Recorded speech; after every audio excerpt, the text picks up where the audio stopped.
Hello, friend. Ron Susak here. I'm going to take you to Bismarck, North Dakota with me today, where I spoke on this subject, and that is Assyria setting the stage for the ministry of Jesus Christ. For many, many years, we have written off the Assyrians as bad people. Why? Because they wiped out the top 10 tribes of Israel. They must be bad. No, you're going to learn something amazing. God prophesied that He was going to send them to do this because He was disciplining them for violating Him. So my friend, stay with me. This is going to be an exciting time we have today. In fact, it's so rich and full, it's going to take us 2 programs to talk about it in a more complete way. So stay with me for part 1 of Assyria, the day that she set the stage for Jesus' ministry. Stay with me. I'll be right back. Finding and knowing God is a faith walk. The Bible says that without faith, it is impossible to please God. Our hope lies in the coming Messiah, who will establish God's peaceful kingdom on earth. This is Faith Walk with Ron Susak. Dr. Ron is an evangelist committed to encourage and equip your faith walk as we pass through these turbulent end-time days, awaiting that soon-coming kingdom. Here again is Ron Susak. This little pamphlet, I hope you'll take with you, and we wanted to just give you an idea of what it is we've been doing over the past 11 years in our commitment to the Assyrian people, and one that I would really love you to zero in on and focus on in prayer. And I'm hoping that when I leave here, I'm leaving here with a widened prayer team, because we are involved now in a project with the Assyrians that is international, that will be a mind bender. It will attract the attention of the world. And I'm doing it as an evangelist because I can't think of anything greater than to establish a Christian, true Christian nation in the heart of Islam. And why? Because I'm in a contest? No, because God told us to be a light to what? The world. And I will tell you that it's a spiritual war. It's a mighty war. And we can win this in our power in prayer. And so I really am hoping that you'll realize what I'm going to be sharing with you yesterday and this morning and tonight is really bringing you to the front row seat. This is a rare thing in history. A front row seat of a prophecy that has been waiting for 2,700 years to begin to process. And it appears to be underway, and here you and I are, to be so honored to be alive in this hour, but a participant before God in prayer and in our work to see this come to pass. So I hope you'll take this pamphlet. And by the way, there's a card in there. I hope you'll follow us. Just be sure to fill it in and give us your name and address so that we can keep in touch. And we'll keep you informed because we are really living in a rare day and a rare hour. This morning, I want to talk about God and how His sovereign rule over the nations. I did a television program on this, and you'll have my card, I think, on how to get into our television program. And if you want to see this program, it's what I'm going to share this morning. Just simply look for the program, Assyria, what's the word I'm thinking of? Justified, that'll be close enough. And you'll find the program, but I want you to see how God is working in history. But before I do, I want to take you to an event that happened 2,700 years ago and help you grasp the seriousness of this prophecy. There was a man named Isaiah. You know him. He's in your Bible. And Isaiah, I'm going to give you a little bit of a drama here just to burn into your mind something about this prophecy. Isaiah was probably sitting at home in his little stone home overlooking Jerusalem, sitting at his desk with a candle burning and flames flickering on a torch in the wall, and he hears rumbling of thunder off on the distant horizon. And he begins to wonder, is that rain or is that God? He knew what it was like to get messages from God. And this sounded familiar to a heavenly message coming.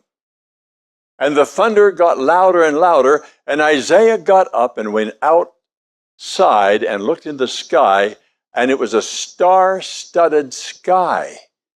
How can there be thunder? This must be God. So he went back in and got a scroll and opened the scroll. Got his quill ready. And now the thunder is loud, the lightning is striking, even though the sky is empty of all clouds. And Isaiah hears the voice in his spirit. In that day, he writes that down, there shall be a highway. And that highway will go from Assyria all the way down to Egypt. And the Egyptians and the Assyrians will walk on that highway. And he's writing this down, and he pauses. Egyptians and Assyrians, they hate each other. They're implacable enemies. All right, God, I'm ready. They will worship together. No possibility. No possibility. In that day, Israel will be a third with Egypt and Assyria. Impossible. He pauses. He looks up. He looks back at his notes. A blessing in the midst of the earth. Staunch enemies, Assyria, Israel, Egypt, worshiping together, blessing the entire world. Blessed be Egypt, my people, and Assyria, the work of my hands, and Israel, my inheritance. Isaiah puts his pen down, and he gets up, and he walks outside again as the thunder is fading over the distant horizon, the lightning is going away, the star-studded sky is there again, and he realizes what this means. And he begins to talk to God. God, you've given me a prophecy that will probably get me killed. My people hate the Assyrians. The Assyrians hate the Egyptians. The Egyptians hate us all. My God, this could mean my life. And then he says, but back in the temple, when I saw your glory,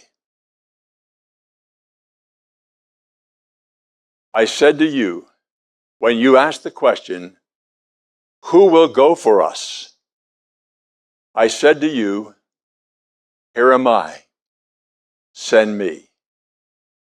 If it cost my life, I will deliver his prophecy. And in my imagination, I believe that when Isaiah went to the temple steps to deliver this prophecy for the first time, they probably threw dirt in the air and stones at Isaiah as he ran back home.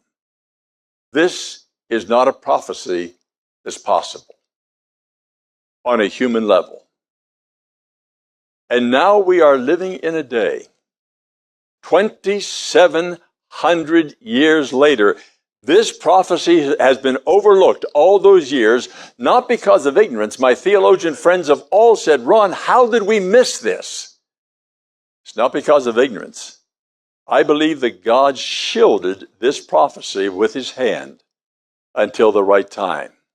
And you are living in that right time. Get excited and get committed to prayer. Become a participant, because Jesus told us we are the ones that God has ordained to be on earth praying, thy will be done on earth as it's already finished in heaven. Don't miss that privilege and that opportunity. Now, what I want to give you this morning is a sweep of history, and I'm going to move rapidly. You'll be able to get my notes if you want them. Not today. I got to go back and have my wife edit them. She edits everything I do. I mean, I'm the most edited man on earth. We're sitting in a restaurant talking to friends, and she's correcting my English. I mean, it's not even funny. And but I'll do everything I can to help educate you in this, because it took me years to seek it out, study it, and learn it. I'm not expecting you to learn it in one Sunday morning, but hopefully you'll gain a fresh grasp of this. There are a number of parts that I want to share with you over history. Part one, and it begins with Solomon, David's son Solomon. And you recall that David told his son how to obey God and he said this, and you, Solomon, my son, know the God of your father and serve him with a whole heart and with a willing mind, for the Lord searches all hearts and understands every plan and thought. If you seek him, he will be found by you, but if you forsake him, he will cast you off forever. What a message from a dad to a son. Right on. And Solomon was a stellar king until his latter years. And he began to marry pagan wives. Many times they did that for political reasons. But he also invited their gods to come with them. And God said to Solomon, I am going to divide the kingdom because of what you've done. I'm going to split the kingdom, but not under you. I'm going to do that under your son, Rehoboam. And when Solomon was about to die, he appointed Rehoboam to be the king of the southern kingdom. Most of you know this already from your Bible studies. That included Jerusalem, the tribe of Benjamin, and the tribe of Judah were the southern kingdom. And Rehoboam was the king of that region, serving in Jerusalem. North of that was Israel. They called that Israel. Isn't that interesting? We call the whole thing Israel, so that can get very confusing. But Judah is in the bottom, and Israel is in the top, and Rehoboam, a trusted hard worker, was appointed by Solomon to be the king of Israel, and that goes all the way up to the Sea of Galilee and around the Sea of Galilee. Interestingly enough, there was always tension between those two nations. Always tension. One of the reasons was because every year, every Jew from both kingdoms was to come to the Jerusalem to offer their sacrifices to God, and Jeroboam in the north, even though God appointed him, could not trust God. So what did he do? He built high places he was actually allowing these wives to bring in their pagan gods, and they're worshiping in places that God did not appoint or anoint with priests that God rejected because they were not going to Jerusalem, and that was building more and more tension. And then those tensions boiled over in Isaiah chapter 7, and this is a very significant text. Isaiah chapter 7, verses 1 and 2. And in the days of Ahaz, the son of Jotham, we'll skip over all the names, that two kings were joining together against Ahaz, who was now the king of Judah, the bottom kingdom, the southern kingdom. And those two kings were the king of the north, Israel, and the king of Syria. They were binding together in order to attack the king of Judah, which was now Ahaz. And this leads to a call for faith. Now, please hear what I'm about to say. Faith is by far one of the most significant issues at hand in your life. I hope you get a life lesson out of what I'm going to share in a moment, because God is holding all of us accountable to whether or not we really believed Him. Knowing Him is one thing, believing Him is another. And I'm going to say this more than once in this message: faith is not for wimps. This world that has fallen in sin and inspired by Satan will bring unbelievable pressures up against you to try to prove God to be a liar and faith to be silly.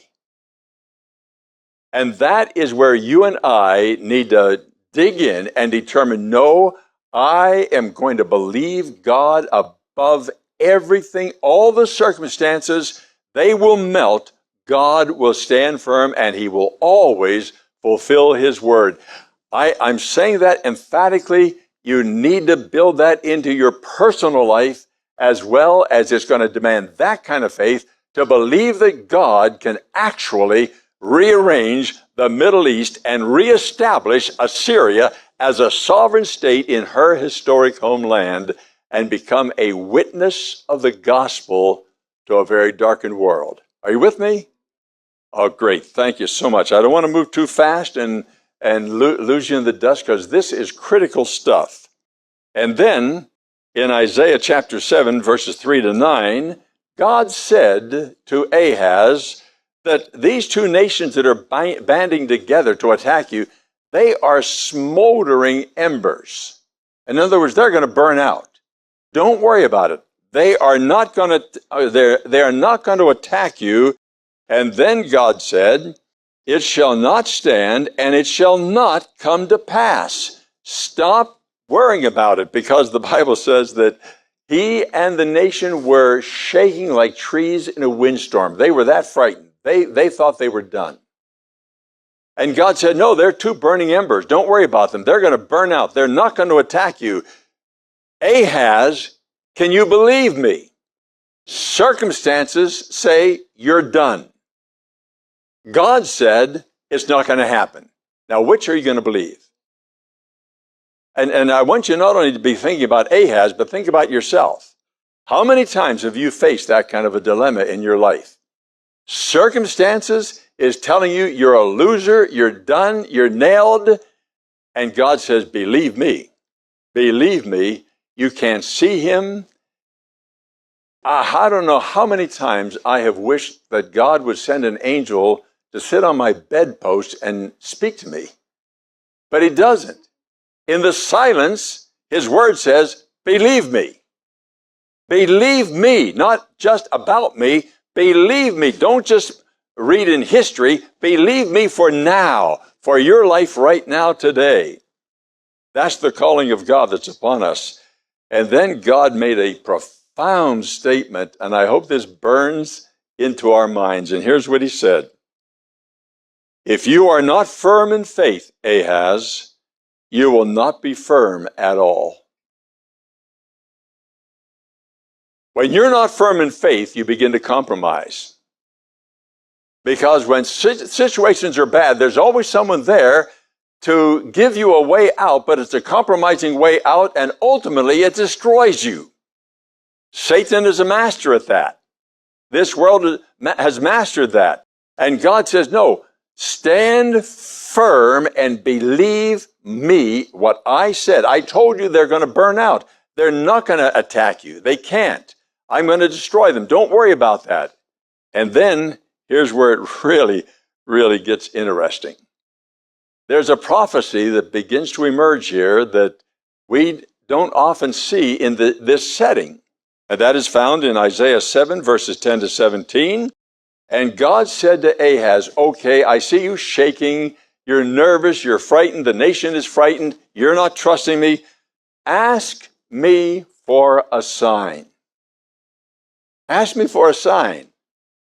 And Ahaz was so, now think about this. He's the king of Judea, reigning in Jerusalem, knows the temple of God, and he cannot believe the God he's serving. Can't believe him. And what's he say? Ask a sign of me, the Lord your God, but make it as high as heaven and as low as Sheol. Make it impossible. Ask me to do something totally impossible. And this man was so full of unbelief, he said, I will not ask, and I will not, and I will not, but the Lord, put the Lord to the test. You know what he was really saying? I don't believe you.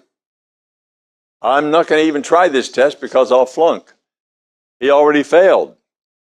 And then God said, well, I'm going to give you a sign, and if you think you could have invented a sign that was impossible for me, I'm going to give you a tough one to believe. Now get ready for this. Get ready for this. Now the Messiah comes into the picture. Behold, the virgin will conceive and bear a son and shall call his name Emmanuel. And that's not going to happen for over 700 years. Okay, Ahaz, you didn't give me your sign. There's my sign. Can you hang on for 700 and some years? It's out of reach. And then we come to the high cost of failure. And we're now crossing a span of hundreds of years. We're coming to the high cost of failure in Isaiah 7:17. The Lord will bring upon you and upon your people and upon your father's house such days as have not come since the day of Ephraim. Ephraim is another name for Israel, the northern kingdom. Departed from Judah, the king of Assyria. Now God identifies what he's going to do and who he's going to do it through. I am going to raise up the Assyrians. All these years we've been giving the Assyrians the bad rap. And it was God who raised them up and God who brought them into this purpose to attack the top 10 tribes of Israel. It was God. I'm emphasizing that for this reason. If you study profane history, or if you study many of our Bible scholars, they all condemn Assyria for taking out the top 10 tribes of Israel. Remember, God said they're a smoldering ember. They're going to be gone. And he said, I'm going to take them out of here by Assyria. I, God, am doing this, not the Assyrians. Now, I don't think the Assyrians they had their problems. They were not sitting around saying, wow, God told us to do this.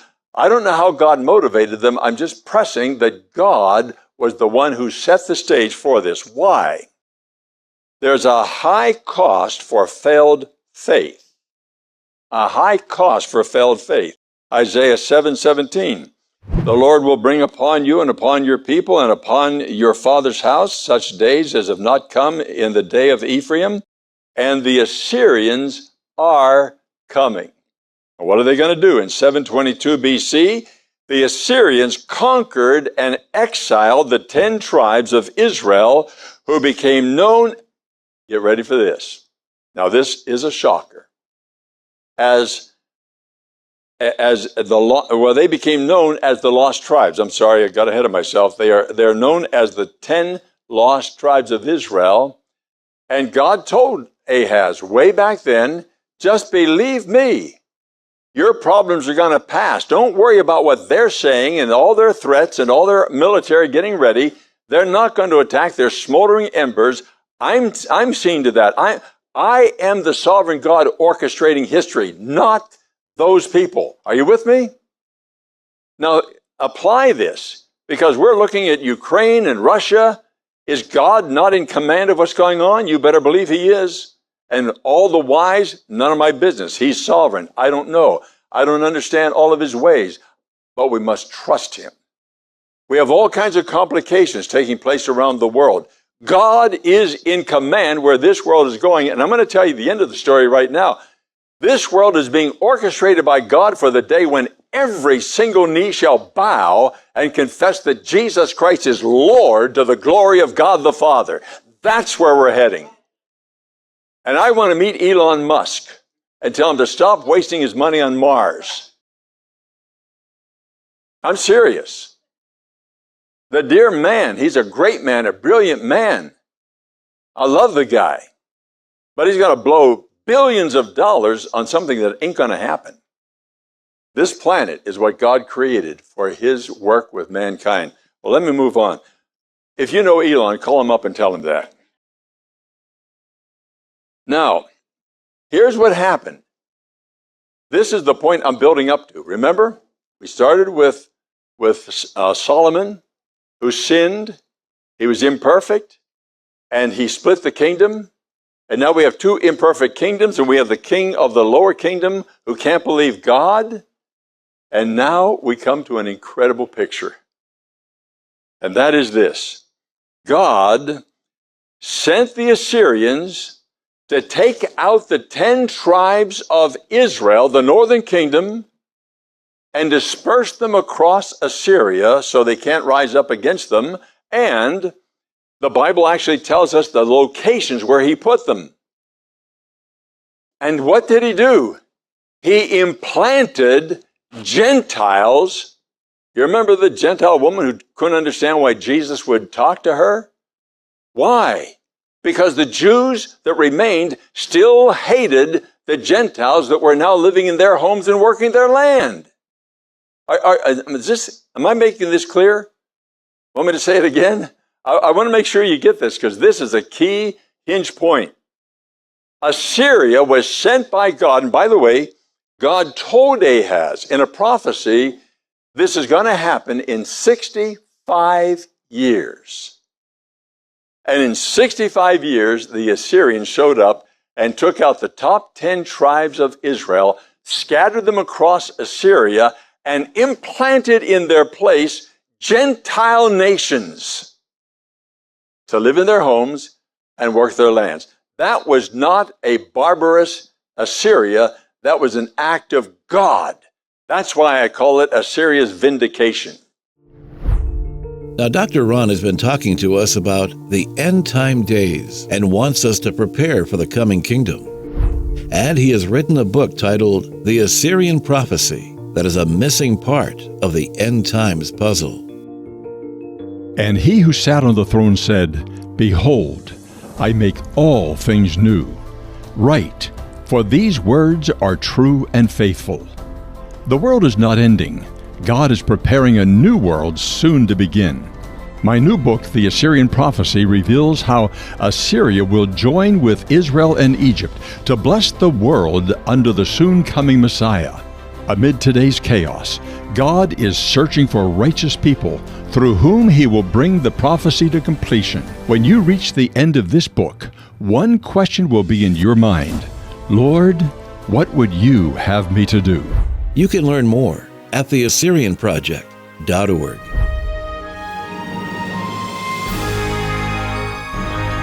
Well, thanks for being with us today, and we hope you'll join us again next week as we find courage for the journey in our faith walk.